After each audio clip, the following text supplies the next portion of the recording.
At this point in time, I have just now finished chapter 1 of How to Win Friends and Influence People.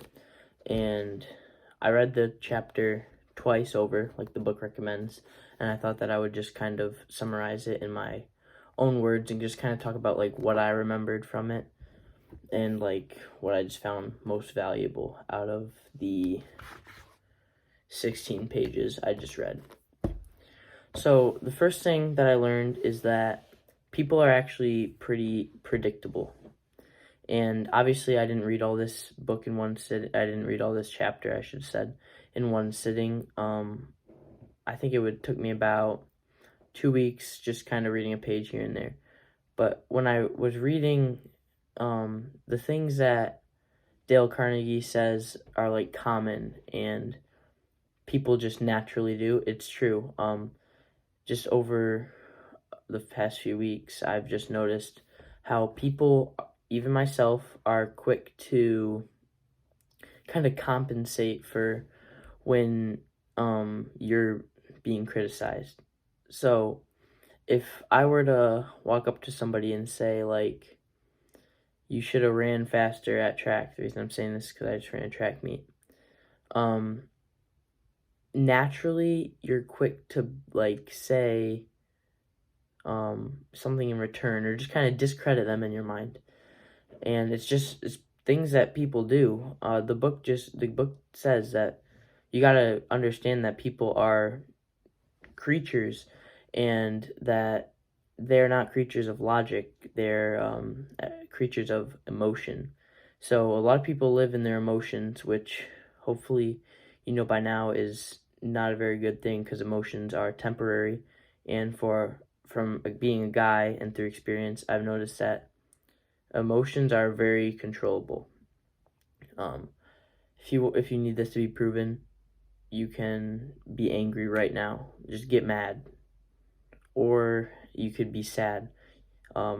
Just think of something sad, like you'll be sad.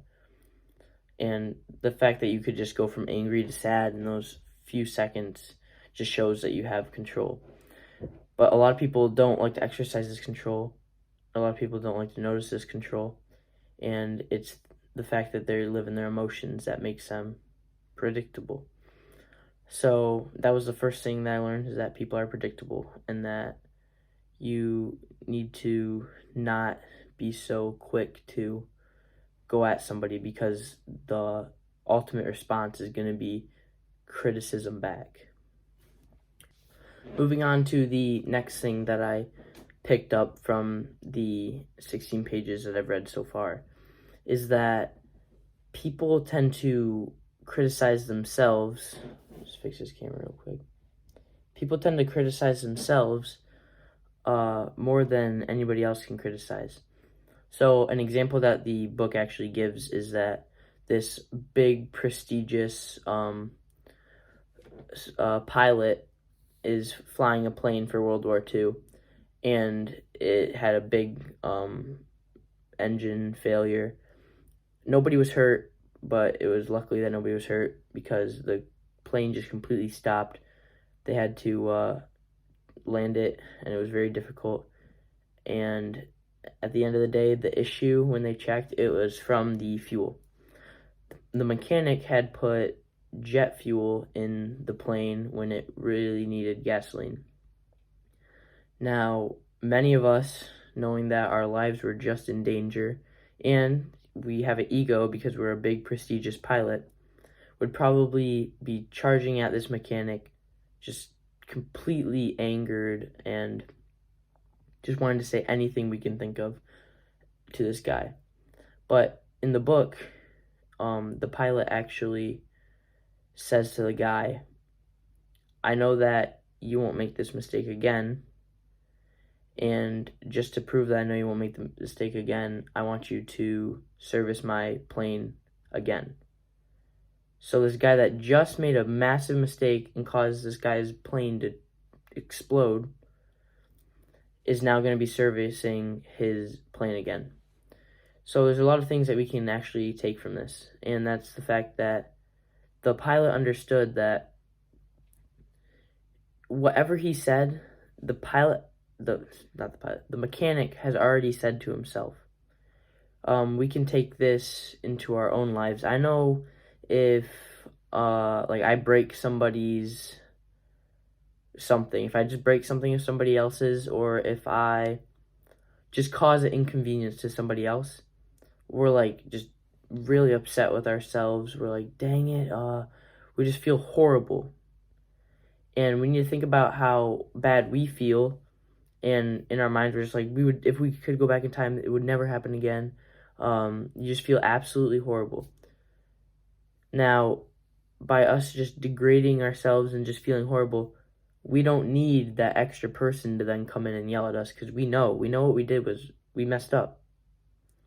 So that's kind of the things from learn from your mistakes. That's where that saying kind of comes from.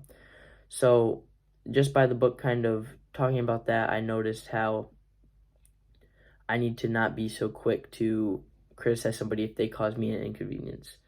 An example of this would be somebody dented my water bottle. Now, I think I did a pretty good job because I didn't really, I wasn't that affected, because I had a brand new water bottle and somebody took it and they accidentally dropped it and it just dented completely. Now, denting a water bottle, does that really affect my life that much? No. Does it still hold water? Yes. So I understood that I shouldn't be pressed. Obviously, I'm going to like joke around with them a little bit, just kind of rile them up just slightly. I already knew they felt bad, so I didn't really need to press them at all. So that's just important to think about. You can probably think about a time in your life where you've messed up and felt horrible, or maybe somebody caused you an inconvenience and you were quick to go at them. We need to remember that people are going to naturally just be hard on themselves for making mistakes, and that we just need to be more understanding. Now, I know as my own point of view that some things are a bit different than others. So these points that I'm kind of talking about, where you need to understand other people's point of view, obviously it doesn't always apply, but just kind of understand when it applies, kind of use your own common sense here. Okay, so the third thing that I picked up from this chapter, and it'll always also be the last thing that I picked up from this chapter, is the fact that we have egos. We all have massive egos. I know I have a big ego. Me personally, I think ego helps, but the book goes over how by us having this massive ego, we feel the need to degrade other people if they're not up to our standards, or how people that are higher than us, we can tell, or if they think that they're higher than us, we can tell that they like to degrade us. So, to be honest, I find that degrading kind of can be a sign of insecurity. Now, with my close group of friends, I'm going to degrade them because I just want them to be the best version that they can be, and I need them to hit a higher standard so that they can bring me with them. Because the people that you hang out with, your friends, where they are, you're going to be at. So if you can keep getting them to go higher, then you guys are going to eventually conquer the world. Maybe not that extreme, but you know what I'm saying. So it's important that you're not constantly degrading people. My situation's just slightly different in the friend group. Some can see it as degrading or toxic, but I just see it as being brutally honest, because if you don't have that small group of friends with you that are going to be brutally honest, then you can easily get the wrong perception in your own head and just lie to yourself, which in my description I say you can't lie to yourself, but you can definitely get a fantasy going on. So, but apart from that small friend group, it's important to not just be degrading people, because like the book says, you see the most from a man when they're big and how they treat the little guy.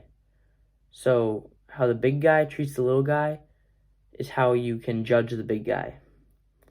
Because while you might be a big, prestigious, let's say athlete, because I know that's my life basically, by you just constantly degrading the athlete that's lower than you, do you think that makes you better?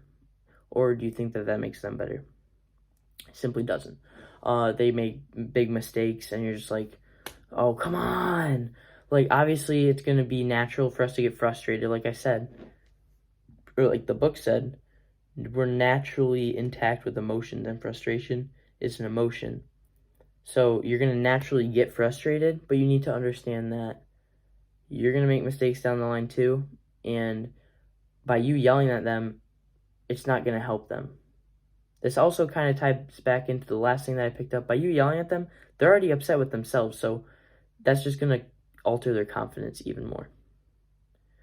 I hope this video helped you. If you're wondering what book this is, it is, like I said, it's by Dale Carnegie. It was like $13. I've only read one of the chapters, but I plan on continuing to summarize this book. If my voice sounds a little weird, it's because I'm a little congested. Hopefully that'll work itself out. But yeah, I so far recommend this book, and if you're not going to get this book, I'm going to keep on making summaries mixed in with other videos, track videos, just enlightenment videos. So hopefully you learned something from this, and that will be it. Keep improving yourself. See ya.